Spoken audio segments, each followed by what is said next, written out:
Hi guys, and we are here at the Chili's in Green Hills. And nag-launch sila ngayon ng new burger nila. They're Deluxe Big Mouth Burgers, as you can see here in their menu. And they have the patty melt, the ultimate mushroom burger, the smoked meat, sino yun? Sorry pala yun.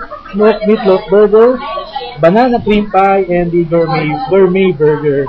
So we are here with our vlogger friends, food vloggers, dining in. And teka, seryoso ako dito. And in front of me is the gourmet burger.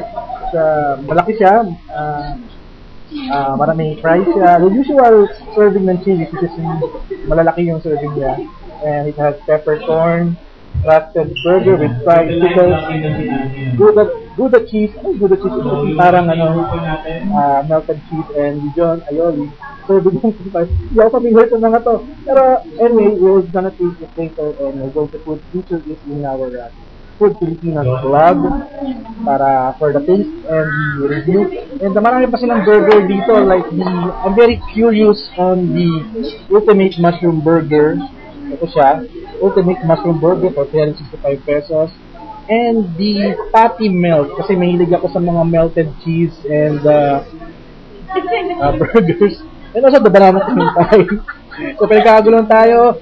Ang star ngayon ay burgers and we're going to enter the kitchen and check out kung paano ginagawa yung burger. Sige na! Sige na. Okay, sige.